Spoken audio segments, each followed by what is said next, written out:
Hello guys and welcome back to the channel. Today we're talking about how to build an audience online before you've released any music. A mistake I see a lot of people make is waiting on this journey until they've actually released music to then start promoting themselves and trying to market themselves, and then they find they've got no one waiting to actually hear their music. What do I mean by building an audience? I mean building a direct relationship with your customers who then, when you've got a good or service then on sale, they may then purchase it. This can be done on social media platforms such as Instagram, TikTok, Facebook. You could do it on YouTube, you could build an email list. There is different ways you can build your audience, and we're going to talk about some techniques and some ways to do so today. Firstly, it's important to identify who your audience is through characteristics and their demographics. So I think with my Instagram, I think between 18 and 24, it's about 17% of my followers, and then between 26 and 30 is about 57% of my followers. And this just influences the tone of voice I use on my social media. For example, if I was appealing to 70 plus, I may use a different tone of voice. I think for our music thing, most people watching this will know who their audience is, as they're most likely very similar to you. We've all been to a party, we've all seen the kind of people in there, and this is the age range, the gender, their interests, where they are, how they act, all this kind of stuff. This will influence how you create your content, but I wouldn't overthink too much about who you're trying to appeal to, as it's most likely just people like yourself. And like mentioned earlier, it's never been easier to build an audience online. Literally, TikTok is taking over the world. This is a mass opportunity for people to do things quickly, and you can literally hit thousands of people, but it can take some time. So why wait to release music to try and build this up? So the aim of today's video is just to give you some ideas of what you can be doing in the meantime while you've not released anything to get people engaged. And there is two things I always say: you want to either educate or entertain. These add value to people's lives. I would probably say for most people watching this, they need to think of ways to entertain their audience, which can then make them follow you, send it to a friend, and essentially grow. Firstly, it's post mixes. If you're going to make music anyway, it makes sense to put up mixes on SoundCloud. Once they're on SoundCloud, we then need to promote them through different social media.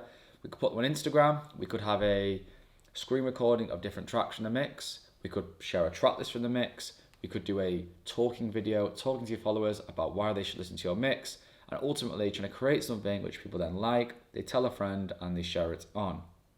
And another one I like to do a lot is a studio jam. I have a Sony a6400 camera. It's a very nice camera, but it can be done with an iPhone. You set it up in your studio, get a little video of making your music. Could be a work in progress, could be an idea you've started, could be an against the clock challenge. You can think outside the box here. You can then record it, you can then use it on TikTok, Instagram, you could put it on YouTube. And it's all about creating the content which people can be like, this is cool, this sounds good, let's follow him. Next, we've got Spotify playlists.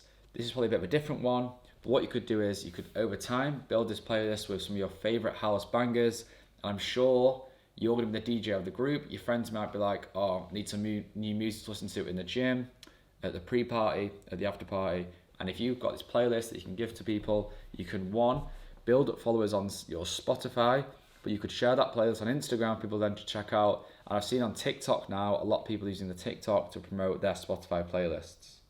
Another one could be YouTube. Nothing is stopping you right now creating a YouTube. You could document your journey as a producer from the beginning to the end. It could be what you're doing over the weekend to improve your skills and things like that. Document going to raves. You don't need any permission to get started. YouTube is a very powerful tool, something I wish I started sooner. But you guys are watching this video now, and I've actually found a lot of people who've discovered me through YouTube. Then they've either signed up to my courses, they've bought some music, they've gone to a gig, and I've turned my audience there into paying customers through probably not a traditional way to market yourself as an artist. If you're interested in hearing about these topics in a bit more depth, I do have a course called Amplify Your Audience. It is a 4-module course which goes into more detail about how to create content, how to use paid ads, bit more in-depth about TikTok, just things like that. There'll be a link attached to this video with a bit of a discount. I would highly recommend doing it if you're serious about marketing yourself online with integrity. and we've had a lot of great feedback from the first enrollment that we did. But something to keep in mind when trying to build this audience, numbers aren't everything. Ideally, we want to have an audience who are actually relevant to the product in the end that we're going to push. For example, if you're just putting TikToks or reels of cooking in the kitchen with recipes, then when you release music, the customer or the audience, so to speak, is probably not going to convert to this offering that you've now got. So you do want to make sure that what you're trying to push now, before you get to that point of offering a service, is going to be somehow in line. Yes, I do post daft stuff like playing football, gym, but if I'm honest, I'm not trying to build my profile just to be a DJ. I've got a bit of a vision to build a bit more of a lifestyle brand on YouTube and things like that. So for me, it makes sense to share more than just music. But if your sole aim in the beginning is just to get your music up and running, then everything really needs to be around that. But what I would say is people relate when you share more personality online. I would say that's probably one of the things I've done quite well with the YouTube thing, is that you can really get a feel for who I am. And I think that's helped me, make some gains in the last couple of years, because people really have got on board with everything I'm doing. So you don't want to be too robotic, but also you need to be mindful of the fact that people might be looking for a certain piece of content, a certain type of content, and you really want to be in line with that. Ultimately, there's never been a better time, especially with TikTok. But now is the time to go. The perfect time will never arise. But don't wait until that first release comes. Don't do all this hard work to then be trying to push it to 63 followers on Instagram. Imagine how easy it will be if you can get your thousands of followers now, and then when you've got the music ready, we're ready to roll. If you've got any questions, any thoughts, I'm always up for discussion in the comment section. Hopefully that's been useful. Don't forget to like, comment, subscribe. Come and find me on TikTok if you're not already, as I share a lot of insightful stuff on there. The Syntha one and the Josh Baker. But in the meantime, peace guys.